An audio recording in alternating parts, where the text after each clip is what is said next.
Bismillahirrahmanirrahim. Assalamualaikum warahmatullahi wabarakatuh.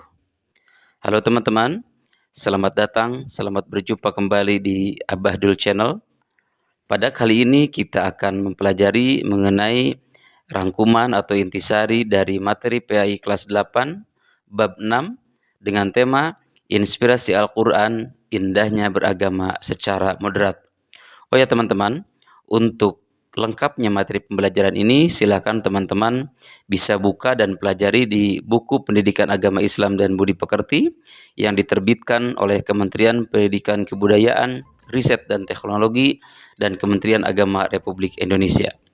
Baiklah teman-teman, pada rangkuman bab 6 ini ada beberapa hal yang akan kita bahas. Yang pertama, materi kali ini akan membahas tentang hukum bacaan nun mati dan tanwin.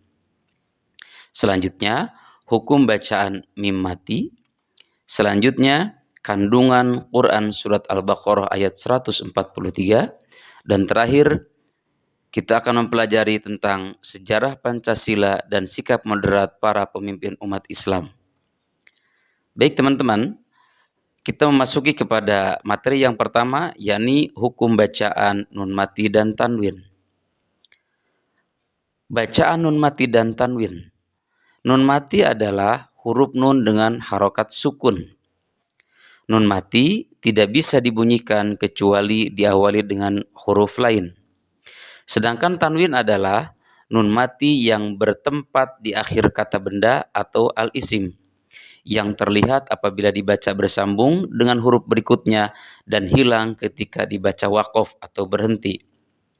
Tanwin pada dasarnya juga merupakan huruf nun mati, tapi dalam bahasa tulis diganti dengan tanwin. Sedangkan jika dibunyikan, fungsinya sama saja dengan huruf nun mati. Lalu, ada berapakah hukum nun mati dan tanwin? Hukum nun mati dan tanwin ada 4. Yang pertama, idhar.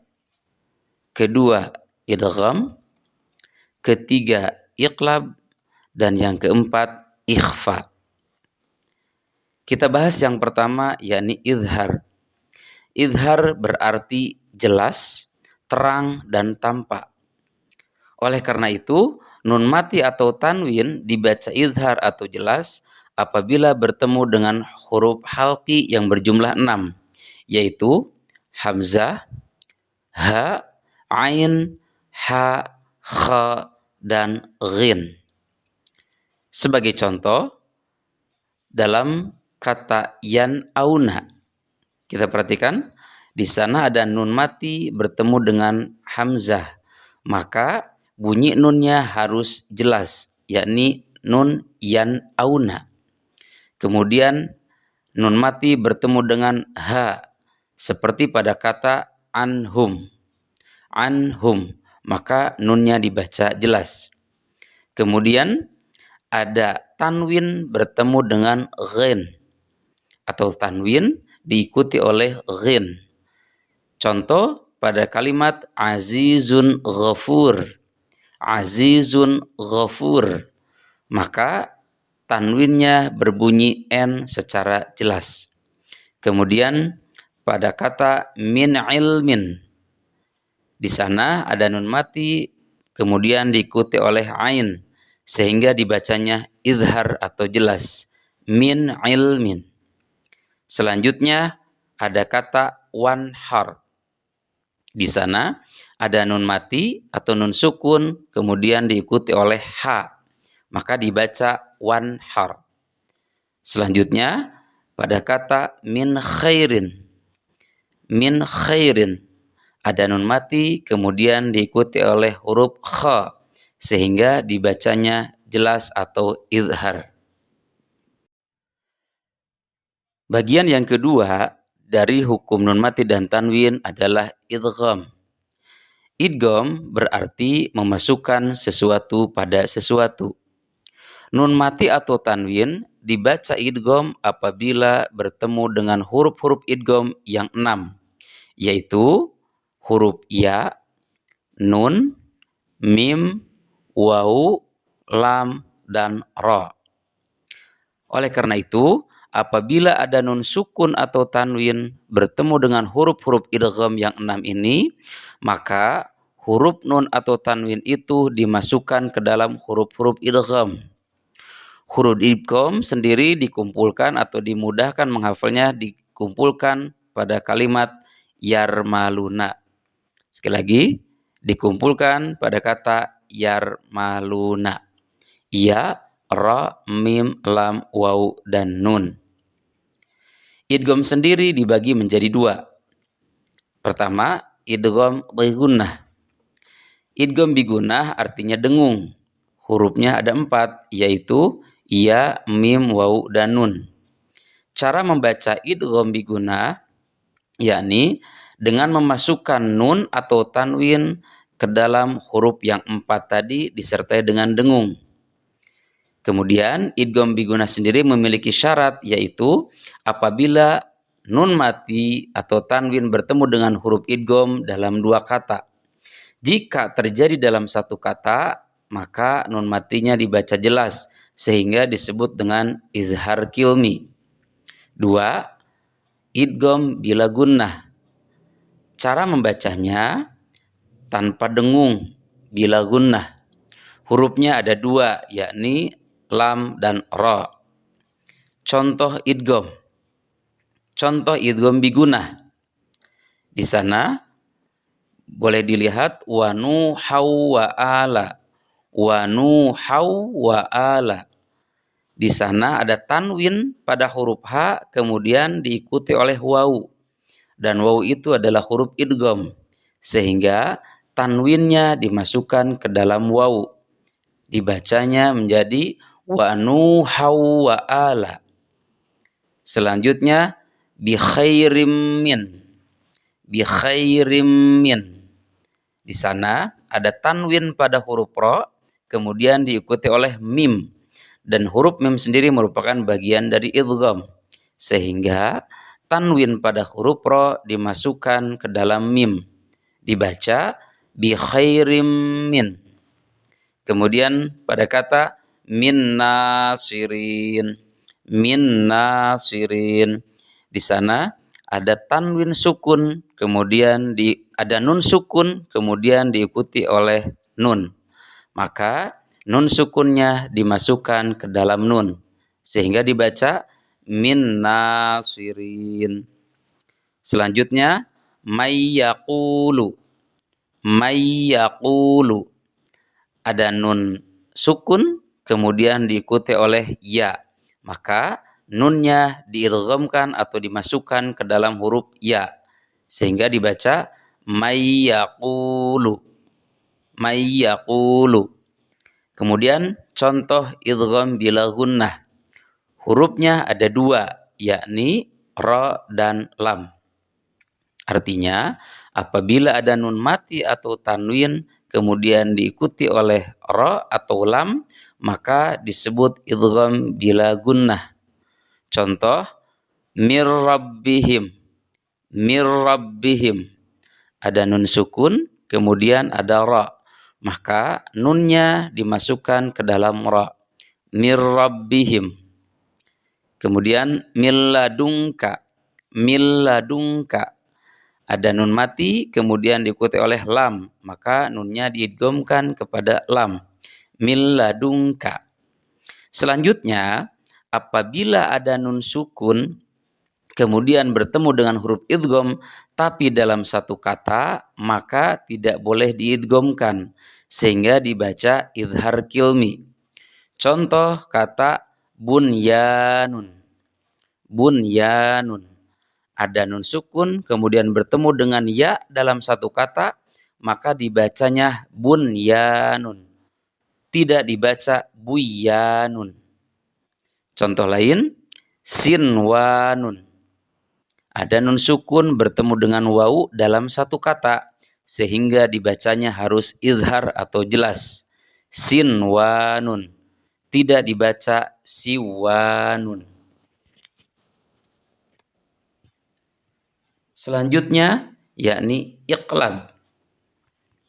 Iqlab sendiri berarti mengubah bentuk sesuatu dari asalnya.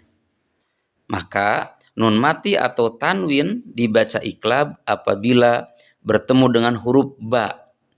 Cara membaca iklab adalah dengan mengubah nun mati atau tanwin menjadi mim disertai dengan dengung. Contoh, musaddiqom bikalimatin. Musaddiqom bikalimatin.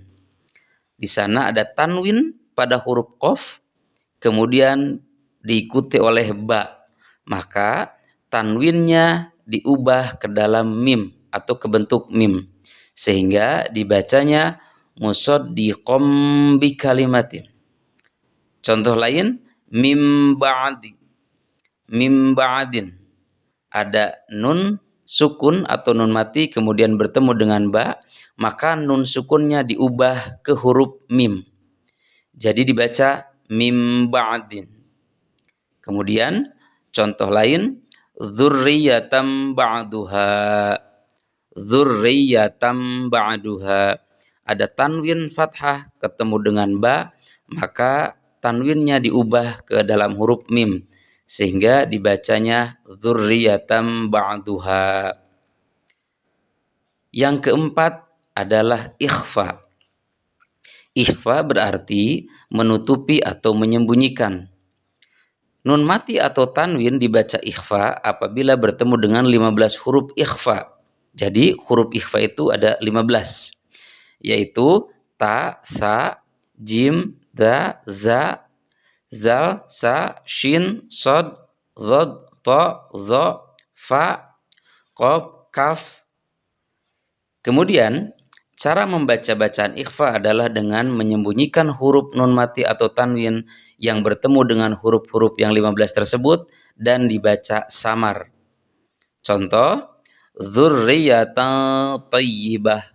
Dzurriyyatan thayyibah. Indaha. Indaha. Unsa. Unsa.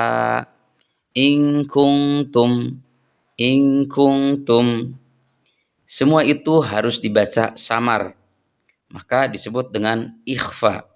Jadi apabila ada nun mati atau tanwin bertemu dengan huruf yang 15 ini, maka harus dibaca ikhfa. Selanjutnya kita beralih kepada bahasan hukum bacaan mim mati atau mim sukun. Teman-teman, hukum bacaan mim mati terdiri dari 3 atau dibagi menjadi 3 hukum bacaan. Yang pertama, ikhfa syafawi. Yang kedua, idgham mislain. Yang ketiga, izhar syafawi. Yang pertama, ikhfa syafawi. Ikhfa berarti menutupi atau menyembunyikan. Sedangkan syafawi berarti bibir. Maka disebut ikhfa syafawi apabila ada huruf mim mati bertemu dengan huruf ba. Cara membacanya, huruf mim mati disembunyikan dengan dibaca samar antara jelas dan berdengung. Contoh, tarmihim bihijaratin. Tarmihim bihijaratin. Maka ketika ada mim mati bertemu dengan ba, maka dibacanya harus ikhfa syafawi. Yang kedua adalah idgham mislain. Idgham mislain berarti memasukkan. Sementara mislain artinya sama atau satu misil. Disebut idgham mislain apabila ada huruf mim mati bertemu dengan sesama huruf mim. Jadi yang satu mimnya mati atau sukun, kemudian yang satu lagi mimnya hidup. Maka cara membaca huruf mim pertama dimasukkan ke dalam huruf mim yang kedua. Contoh, walakum ma kasabtum. Walakum ma kasabtum. Ada mim sukun yang pertama dimasukkan kepada mim yang kedua. Sehingga dibaca walakum ma kasabtum. Disebut idgham mislain karena satu misil atau satu jenis. Yang ketiga adalah hukum bacaan izhar syafawi. Izhar berarti jelas, terang, dan nampak. Sementara syafawi berarti bibir. Disebut bacaan idhar syafawi apabila ada huruf mim mati bertemu dengan huruf selain mim dan ba. Karena mim termasuknya ke dalam idgham mislain, sedangkan ba masuknya kepada ikhfa syafawi. Sehingga sisa dari mim dan ba ini semuanya masuk ke dalam hukum bacaan idhar syafawi. Cara membacanya, huruf mim mati dibaca jelas. Contoh, lahum fiha. Lahum fiha. Ada mim mati bertemu dengan huruf fa, maka dibacanya harus jelas atau idhar syafawi. Teman-teman, memasuki materi selanjutnya yaitu kandungan Quran Surat Al-Baqarah ayat 143. Allah Subhanahu wa Ta'ala berfirman dalam Al-Quran Surat Al-Baqarah ayat 143 yang berbunyi,